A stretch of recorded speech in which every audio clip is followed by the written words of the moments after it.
The Birds are 2-0, but it was ugly.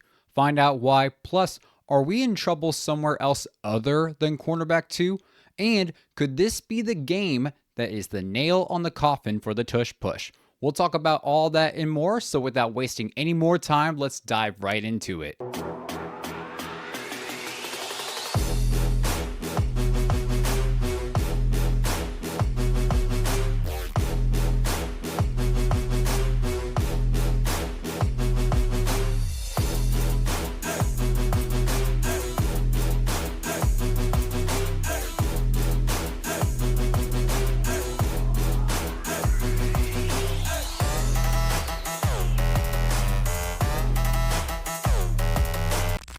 What's up, y'all, and welcome to 2nd and 15, a Philadelphia Eagles fan podcast powered by Old City Sports Network, the best network for all your Philadelphia sports needs. This is your host, Michael Roscoe. The Birds scathed away with a win in Week 2 by a score of 20-17, in which the defense was the saving grace. Quarterback Jalen Hurts and running back Saquon Barkley both had one touchdown on the ground, and Jake Elliott's 2 field goals brought it up to 20. Patrick Mahomes had one touchdown on the ground and threw a bomb to Tyquan Thornton for the other, while Harrison Butker's field goal brought it up to 17 after missing a crucial field goal in the first half. Both teams were held to under 300 total yards, and while not the best performance, Jalen Hurts managed to do what Patrick Mahomes couldn't, and that was to refrain from turning the ball over. Before we get into the takeaways from this game, let's talk about a little bit of Eagles news real quick. First off, the Eagles are re-signing guard Kenyon Green to the active roster. Green was the Eagles' acquisition from their trade with the Houston Texans, who really hadn't panned out during training camp and has bounced back and forth between being cut, being on the practice squad, and being on the active roster. Listen, I don't know what's going on. Either keep the man or don't. I personally don't think he's a good fit for the team, but that's just me. Despite missing Week 2 with a mild knee sprain, tight end Dallas Goedert was a participant in practice and looks like he might be available for the Week 3 matchup. And after the tight end group performance against the Chiefs without him, they're really going to need him for this game. Okay, y'all, let's go into some takeaways. But before I do, because most of these takeaways are critical, I just want to get this out and make things very, very clear.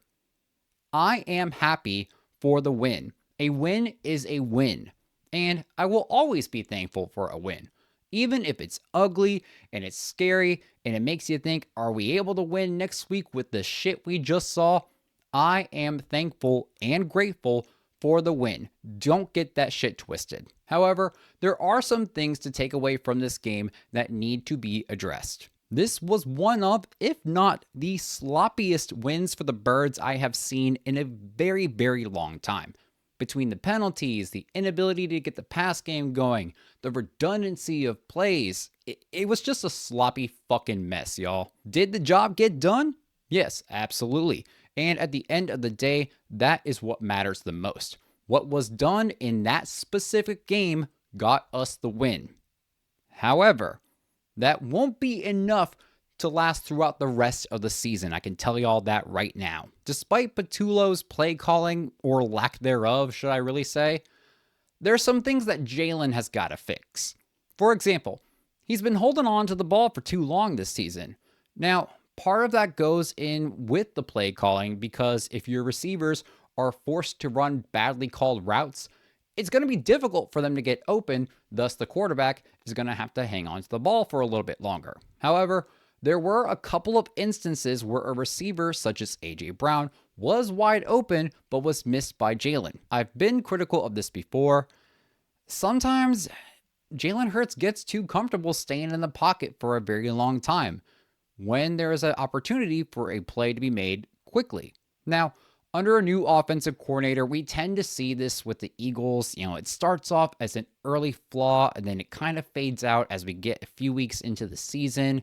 So I'm anticipating that Jalen will make these improvements as the offensive coordinator hopefully makes improvements on his end in a fairly quickly amount of time. Additionally, the absence of Goddard is evident as Patullo clearly didn't trust Granson or Calcaterra to be the replacement over-the-middle weapon that Goddard tends to be. Also, according to other Eagles YouTubers such as Thomas Mott, Calcaterra has noticeably struggled in blocking assignments. He's been reliable in the passing game, at least over the last year he was. However, his blocking assignments are equally as important as his pass-catching capabilities, so he's got to make improvements there. Between these and some other minor faults, the team's got a few things that they need to clean up if they want to walk away with the win this Sunday. Next takeaway.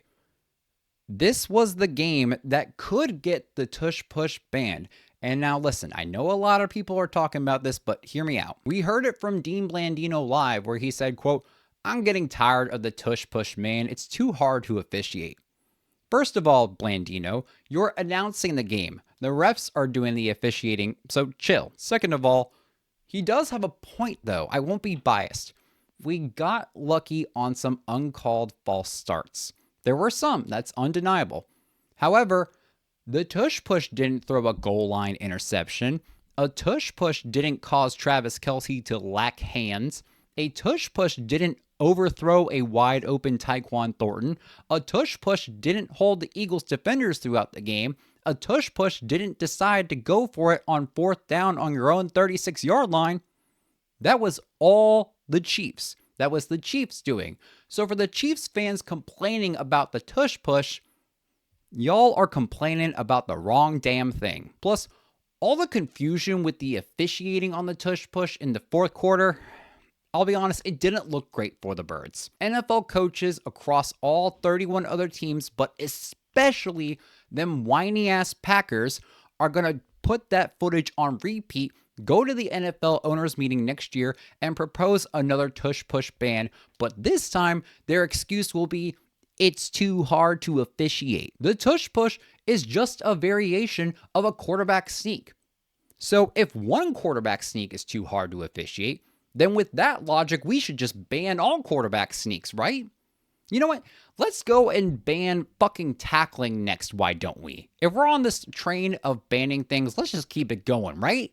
No, because that's stupid. Yes, this one game was a bad example with some false starts from our offensive line and difficulty in officiating the play. But where were these complaints over the last 4 to 5 years, huh? It seems when it's inconvenient for at least one or two teams, they go ahead and make it a league-wide problem and call for it to be banned, but then they just switch up their reasoning whenever one of them doesn't work.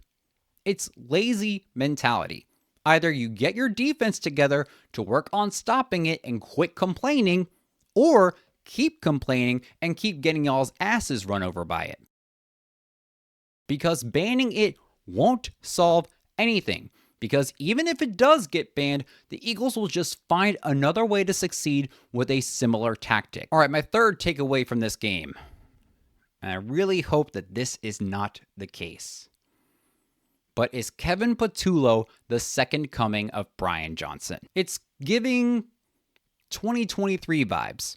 Yeah, I said it. If it wasn't blatantly obvious to y'all as it was to me, that play calling was absolute ass. And I don't even think there's speculation over whether it was Sirianni or Patullo calling the shots, considering the camera had panned over to Patullo holding the play car and calling plays himself at least once or twice throughout the game. Now, you think from a former passing game coordinator, there would be some good passing plays called. However, there were not. Jalen's only throw over a completion of 25 yards was in the 4th quarter on a prayer pass from Jalen Hurts to Devontae Smith when he was under pressure from the blitz. The Chiefs brought pressure like they had been nearly the entire fucking game, and then Jalen just yeeted that shit on a prayer, hoping Smith would beat out the DB, and thankfully he did. But my God, what the hell was that play calling? Tush pushes, screen passes,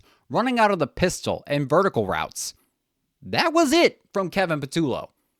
Where are the mesh routes, slants, crossing routes, posts, fucking anything besides vertical routes? Where the hell were those play calls? Hell, where were any pass threats to the middle?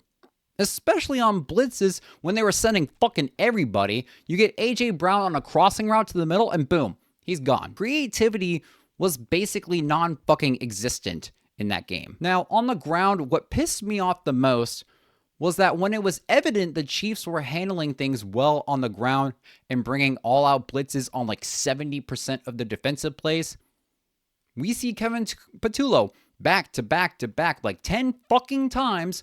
All we saw were handoffs to Saquon Barkley out of the pistol, and the Chiefs picked up on that shit real early, yet it seemed like Patullo's thought process was like, it's got to work at some point, right?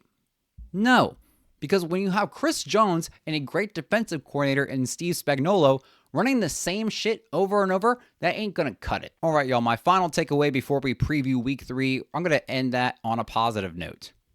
Howie Roseman proves he's a wizard yet again with Za'Darius Smith, Andrew Mukuba, and Jihad Campbell. I don't know how he does it, but Howie Roseman continues to engage in wizardry that leads him to amazing draft picks and veteran player signings. In his first game as an Eagle, Za'Darius Smith looked like mid-season form, securing 4 tackles, half a sack, 1 quarterback hit, and 1 tackle for loss. He's been an excellent addition to a very new edge rusher group. Then you had safety Andrew Mukuba, who, my God, has been like a diamond in the rough. 6 total tackles, half a sack, 1 tackle for loss, 1 pass deflection, 1 quarterback hit, and 1 interception for a 41-yard return, all in one game. And honestly, that interception was probably the saving grace as the Chiefs were knocking on the door of the end zone. After watching Mukuba play these last 2 games, I feel a lot better thinking that we don't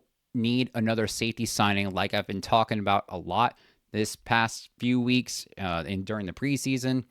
As long as Mukuba stays healthy, I think we'll be good. The dude has been a beast. He is fucking booking it off of safety blitzes and making plays. That's what separates him from guys like Marcus Epps and Sidney Brown. Now, all 3 have incredible speed, but Mukuba shows much stronger intellect and discipline going into these full sprints to make a play. Making Mukuba start opposite of Reed Blankenship was the right decision. And with Jihad Campbell, we're seeing some of that dual threat capabilities that people, including myself, have previously spoken about before he got drafted. We saw Campbell line up off the ball next to Zach Bond. We saw him come off the edge a few times, and his versatility has been advantageous so far. Campbell had 7 total tackles and 1 quarterback hit on the day. The future looks bright for these 2 draft picks, and Za'Darius Smith has been a great addition to the team so far. All right, y'all, let's go ahead and do a week 3 preview where we take on the Los Angeles Rams. Hoping to continue their reign at the top of the league, the Birds return to the Link to take on a familiar foe in the Los Angeles Rams, who are looking to seek revenge after the last 2 meetings where the Birds dominated in the regular season and were able to dismantle the hopes of the Rams on an NFC championship down to the last minute. The Rams will be without starting cornerback Ahkello Witherspoon. However, the Birds are looking like they'll have Dallas Goedert back. With the first 2 games behind us and seeing what's been working well versus bad, here's what I think the Birds need to do in order to get a win over the Rams. First, Jalen Hurts needs to target Darius Williams. He is the one that will be replacing Witherspoon in the secondary, and considering that Williams has been our Azeez Ojulari, basically a healthy scratch all season, this could be the perfect opportunity for our offense to work on those deep routes against a backup DB. While some of that depends on the players, Kevin Patullo's play calling needs to reflect that weakness in the Rams secondary as well. Next, this is pretty easy in my opinion. Use your weapons for what they're good at. Dallas Goedert is your man in the middle threat. A.J. Brown is your 1v1 man. Devontae Smith is your deep threat option. Jalen Hurts has his dual threat capabilities. Our offensive coordinator must use these attributes in the game with his play calling. Now, obviously, Dallas Goedert was hurt, but Patullo did not put Hurts, Smith, or Brown in a position to utilize their strengths as best as possible. The play calling last week was poor and vanilla, and Patullo's got to make a complete 180 this week. The Rams have a strong defense, and last week's bullshit won't fly against them. Next, let's get creative not just with the play calling, but with the tush push as well. And here's what I mean. We've seen the Eagles use a fake tush push before. I remember this game. I don't know who they were playing against, but it happened like this. The Birds were set up for a goal line tush push, and instead of doing it, Hurts pitched it to Saquon. Dallas Goedert was the lead blocker. The whole opposition was thrown off, and Saquon scored. But I haven't seen anything like that in a while. Can we bring that back? I think it'll help, as our traditional tush pushes have been coming under a lot of scrutiny lately. Next, Jalen's got to get rid of the ball faster. Even though Hurts was only sacked twice last week, he's going to face another challenge with Jared Verse and that front line. He's been holding on to the ball a little longer than I'd like him to, so in order to get the passes, which hopefully Patullo actually calls decent pass plays, he's got to get them off a lot faster. And finally, before we go into our predictions, my last takeaway for how the Birds can get a win, Andrew Mukuba might need to help out Adoree Jackson. Makuba's demonstrated his speed and ability to make a play from way beyond his zone. The Eagles secondary are going to have their hands full with Devontae Adams and Puka Nacua. And considering the Eagles' strength at stopping the run and Matthew Stafford's lack of rush attempts, I imagine that the Rams are going to use a lot of their passing game. And I know damn well that Stafford's going to target whatever side Adoree Jackson is on based on his performance over the past 2 games. So, if he is able to, I hope that Andrew Mukuba can provide some assistance to Jackson to avoid him getting burnt on these deep pass plays. All right, y'all, let's cap off the episode with some predictions. I will admit, the Eagles' offense has not looked its best this year. The Eagles are in the spotlight, and they are in need of a bounce-back performance to get the league to fear them once again. However, I do think this will be another close game, but my faith has increased more and more this week in our team and our ability to learn from our mistakes. And I think at the link, the Birds can get a win out of the Rams team, so I'm predicting a narrow win for Philly with a score of 24-21. I think we'll finally see a passing touchdown, and I can't believe I have to say that going into week 3. Hopefully we see a passing touchdown to Devontae Smith, as well as another passing touchdown to A.J. Brown, and Saquon might run it in for 1, with Jake Elliott capping off a field goal from at least 40 yards or more. All right, y'all, that is it for this week's episode. Thank you all for joining so much. Don't forget to like, subscribe, or follow on YouTube, X, Instagram, Facebook, and TikTok by searching at 2nd and 15 or by the full name 2nd and 15, a Philadelphia Eagles fan podcast. You can also find the audio for each and every single episode releasing Thursday mornings on Spotify, Apple Podcasts, Amazon Music, Player FM, Deezer, Pocket Casts, or wherever you get your podcasts, with the video uploading to YouTube later that same day. This episode, 2nd and 15, and Old City Sports Network are sponsored by SeatGeek. Download the app and use promo code Old City Sports Network, all one word, for $20 off your first purchase. With rising ticket costs, anything helps, so use our promo code at SeatGeek.com or on the app today to save a little bit of money on your next NFL game. Once again, thanks y'all for joining in. This is 2nd and 15, a Philadelphia Eagles fan podcast powered by Old City Sports Network. The Week 3 matchup will be this Sunday at 1 p.m. Eastern Time. See y'all next week. Don't forget to stay fly like an eagle, and as always, go Birds!